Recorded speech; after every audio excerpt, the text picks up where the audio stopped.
नमस्कार दोस्तों, मैं advocate Vishnudhari Singh Vishnudhari Singh legal channel में आप सभी दर्शकों का स्वागत करता हूं। दोस्तों, आज मेरे वीडियो बनाने का टॉपिक है कि किसी भी रजिस्टर्ड दस्तावेज को कब आप कैंसिल करवाएं और कब उसे आप डिक्लेरेटरी सूट में ले जा करके नल एंड वॉइड यानी शून्य घोषित करवाएं। दोस्तों, आइए इसी बिंदु को समझने के लिए कानून क्या कहता है और ऑनरेबल सुप्रीम कोर्ट क्या कहता है, आइए इस वीडियो के माध्यम से समझते हैं। दोस्तों, जैसा कि आप जानते हैं, किसी भी जमीन के ट्रांसफर के लिए, किसी भी स्थावर संपत्ति की ट्रांसफर के लिए एक रजिस्टर्ड दस्तावेज बनाना जरूरी होता है। जैसा कि दोस्तों, किसी जमीन की बिक्री करने के लिए आप किसी से बातचीत किए तो उससे एग्रीमेंट टू सेल बनाना पड़ता है, यानी बिक्री के पहले एक पूर्व समझौता होता है दोस्तों, जिसे हम बेबयाना प्रपत्र भी कहते हैं, अंग्रेजी में एग्रीमेंट टू सेल कहते हैं। उसके बाद दोस्तों उसे रजिस्टर्ड दस्तावेज के द्वारा सेल डीड बना दिया जाता है, विक्रय पत्र बना दिया जाता है या किसी को गिफ्ट कर दिया जाता है। या दोस्तों आप किसी से कोई रजिस्टर्ड एग्रीमेंट करते हैं या कॉन्ट्रैक्ट करते हैं, आपके साथ इसमें धोखा हुआ, इस धोखाधड़ी को निवारण के लिए आप न्यायालय में जाते हैं यह मांग करने के लिए कि या तो इस रजिस्टर्ड दस्तावेज को कैंसिल कर दिया जाए या इसे शून्य घोषित कर दिया जाए। दोनों ही परिस्थिति में आपकी संपत्ति बच जाती है। तब आइए समझते हैं कि कब किसी रजिस्टर्ड दस्तावेज को शून्य घोषित कराया जा सकता है और कब किसी रजिस्टर्ड दस्तावेज को कैंसिल कराया जा सकता है। अन्यथा दोस्तों, अगर इसी गलती के अंदर में जहां कैंसिल कराना हो वहां शून्य घोषित कराने के लिए आपने केस फाइल कर दिया और जहां शून्य घोषित कराना हो वहां आपने रजिस्टर्ड दस्तावेज को कैंसिल कराने के लिए सूट फाइल कर दिया, तो 5 साल 10 साल बाद आप उस मुकदमा को हार जाएंगे। परिणाम स्वरूप आपके लाखों रुपए मुकदमा लड़ने में बर्बाद हो जाएंगे और परिणाम में आपको कुछ नहीं मिलेगा। तो दोस्तों, समझते हैं पहले कैंसिलेशन सूट क्या है और डिक्लेरेशन सूट क्या है। चूंकि कैंसिलेशन सूट में रजिस्टर्ड दस्तावेज को कैंसिल कराया जाता है और डिक्लेरेशन सूट में रजिस्टर्ड दस्तावेज को नल एंड वॉइड यानी शून्य घोषित कराया जा सकता है। दोस्तों, आइए देखते हैं सबसे पहले कैंसिलेशन सूट क्या है। दोस्तों, स्पेसिफिक रिलीफ एक्ट की धारा 31 section of the specific relief act यह प्रावधान करती है कि अगर आप किसी संपत्ति को बेचे हैं या बेचने में कोई धोखाधड़ी आपके साथ हुई है, वैसी परिस्थिति में उस रजिस्टर्ड दस्तावेज को न्यायालय में ले जाकर के आप उसे कैंसिल भी करवा सकते हैं। दोस्तों, इसके लिए आपको कैंसिलेशन सूट फाइल करना होगा। कैंसिलेशन सूट फाइल करने के लिए मूल पहचान क्या है? उस दस्तावेज में, जो रजिस्टर्ड दस्तावेज है, उसमें आपका पक्षकार होना आवश्यक है। जैसे दोस्तों, आप अपने जमीन को किसी को बेचे या आपने किसी के साथ कोई रजिस्टर्ड एग्रीमेंट किया, वैसी परिस्थिति में आपके साथ धोखाधड़ी हुई, आपको कहा गया कि चलिए 5 कट्ठा जमीन आपको बेचना है और आपने बेच दिया 10 कट्ठा जमीन।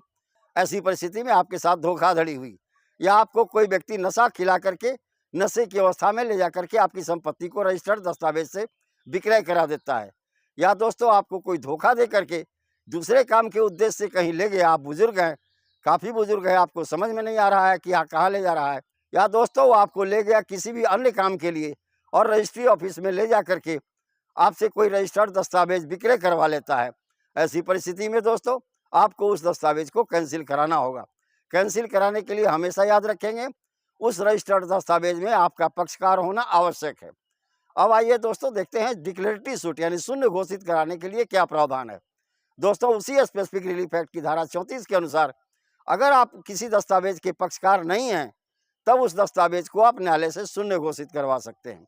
दोस्तों, सेक्शन 34 स्पेसिफिक रिलीफ एक्ट यह प्रावधान करता है कि अगर आप न्यायालय में घोषणात्मक बात लाते हैं तो आपके जितने भी अधिकार हैं एक ही सूट में मांग कर लेनी होगी, अन्यथा आपका वह सूट खारिज कर दिया जाएगा। जैसे दोस्तों, आपकी संपत्ति को किसी तीसरे व्यक्ति ने बेचा, बेचने के बाद उस संपत्ति पर कब्जा भी कर लिया।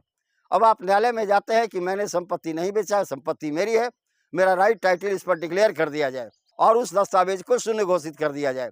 लेकिन दोस्तों, उससे आप कब्जे की मांग नहीं करते हैं, ऐसी परिस्थिति में भी आपके सूट को खारिज कर दिया जाएगा। क्योंकि घोषणात्मक बात के लिए जरूरी है कि आपके जितने भी तरह के मांग हैं, जितने भी तरह के दावा हैं उस संपत्ति पर, उसका मांग आप एक ही केस में कर लें। यह हुआ दोस्तों कानूनी प्रावधान। आइए अब दोस्तों इसे हम देखते हैं ऑनरेबल सुप्रीम कोर्ट क्या कहता है इसी बिंदु पर। दोस्तों, केस का टाइटल है हुसैन अहमद चौधरी वर्सेज हबीबुर रहमान मर गए हैं और अन्य उनके वारिसान है। दोस्तों, इसका सिविल अपील नंबर है दोस्तों 5470 ऑफ 2025, यानी civil appeal number 5470 of 2025। Date of judgement है दोस्तों 23 अप्रैल 2025। इस केस में एक वादी ने, जिसकी जमीन को तीसरे पक्ष के द्वारा बेच दी गई थी, ट्रायल कोर्ट में एक डिक्लेरेटरी सूट का मुकदमा लाता है। दोस्तों, ट्रायल कोर्ट फैसला उस वादी के पक्ष में कर देता है कि हाँ, उसके तीसरे पक्ष के द्वारा कोई भी जो संपत्ति बेची गई है उसे शून्य घोषित कर दिया जाता है। दोस्तों, प्रतिवादी जो है, जो मुकदमा हार चुका था ट्रायल कोर्ट में, वो हाई कोर्ट में अपील करता है। ऑनरेबल हाई कोर्ट ने अपना जजमेंट सुनाते हुए यह कहा कि चूंकि इस केस में आपने उस डीड को जो तीसरे पक्ष के द्वारा बेचा गया था उसे कैंसिल करने के लिए आपने कोई रिलीफ की मांग नहीं की है। ऐसी परिस्थिति में हाई कोर्ट ट्रायल कोर्ट के जजमेंट को सेट असाइड कर देता है और परिणाम स्वरूप वादी मुकदमा हार जाता है। तो पुनः वादी दोस्तों सुप्रीम कोर्ट में पहुंच जाता है। वादी दोस्तों वही हुसैन अहमद चौधरी है। ऑनरेबल सुप्रीम कोर्ट के समक्ष विचार के लिए दो प्रश्न थे। क्या इस केस में डीड को कैंसिल करने के लिए रिलीफ मांगना जरूरी था या इसे डिक्लेरेशन नल एंड वॉइड के द्वारा किया जा सकता है? दोस्तों, ऑनरेबल सुप्रीम कोर्ट ने इस बिंदु पर अपना फैसला सुनाते हुए न्याय निर्णय दिया कि जब तीसरे पक्ष के द्वारा कोई भी दस्तावेज रजिस्टर्ड दस्तावेज से सेल कर दी गई है किसी अन्य व्यक्ति की संपत्ति, तो वह व्यक्ति जो संपत्ति का मालिक है रजिस्ट्री के कैंसिलेशन के लिए कोई सूट नहीं ला सकता। उसे डिक्लेरेटरी सूट के अंदर में सिर्फ नल एंड वॉइड घोषित करवाने की जरूरत है, क्योंकि यहाँ वह व्यक्ति पक्षकार नहीं है जिसकी जमीन थी। अगर पक्षकार होता खुद उस रजिस्टर्ड डीड में, वैसी परिस्थिति में उसे कैंसिलेशन सूट में जाना होता। क्योंकि इस केस के अंदर में वादी हबीबुर रहमान के द्वारा दस्तावेज निष्पादित नहीं की गई, किसी अन्य तीसरा व्यक्ति ने उसके जमीन को बेच दिया था। अतः इस केस के अंदर में डिक्लेरेटरी सूट के अंदर में उस रजिस्टर्ड डीड को नल एंड वॉइड घोषित कराना ही आवश्यक है और वह नल एंड वॉइड घोषित कर दिया। ऑनरेबल सुप्रीम कोर्ट के इस फैसले के अनुसार यह साबित हो गया दोस्तों कि जब कोई भी संपत्ति तीसरे पक्ष के द्वारा बेची जाती है जिस डीड के अंदर में आप पक्षकार नहीं हो, वैसी परिस्थिति में आप न्यायालय के अंदर में सिर्फ डिक्लेरेटरी सूट के अंदर में उस दस्तावेज को नल एंड वॉइड घोषित करवाएं। और अगर आपने खुद उस संपत्ति को बेचा है, यानी उस रजिस्टर्ड डीड में आप खुद पक्षकार हैं, ऐसी परिस्थिति में दोस्तों आपको उस दस्तावेज को कैंसिलेशन सूट में ले जाना होगा। दोस्तों, जैसा कि आप जानते हैं, कैंसिलेशन सूट में वैल्यूएशन के अनुसार कोर्ट फीस देनी पड़ती है। इसी से बचने के लिए कुछ वकील लोग गलत ड्राफ्ट करके उसे डिक्लेरेटरी सूट में ले जाते हैं। चूंकि डिक्लेरेटरी सूट जो है दोस्तों, वो सिर्फ फिक्स कोर्ट फीस के आधार पर उसकी सुनवाई होती है। जैसे हम उदाहरण के लिए दोस्तों कैंसिलेशन सूट में जाएंगे, अगर प्रॉपर्टी 10 लाख रुपए की है तो आपको 1 लाख रुपया मिनिमम कोर्ट फीस जमा कर देना होगा।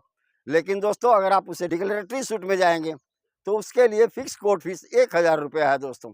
यानी 1000 रुपया में आप उस दस्तावेज को फॉल्स, फैब्रिकेटेड, अनवांटेड डिक्लेयर करा सकते हैं न्यायालय से। इसी कोर्ट फीस से बचने के लिए कुछ वादी लोग या कुछ व्यक्ति लोग डिक्लेरेटरी सूट में कैंसिलेशन सूट का ही मुकदमा डाल देते हैं। परिणाम स्वरूप 10 साल 20 साल बाद लाखों रुपए खर्च करने के बाद भी आप मुकदमा हार जाते हैं। यहीं पर मेरा वीडियो संपन्न हुआ। धन्यवाद। अब विशेष अगले वीडियो में।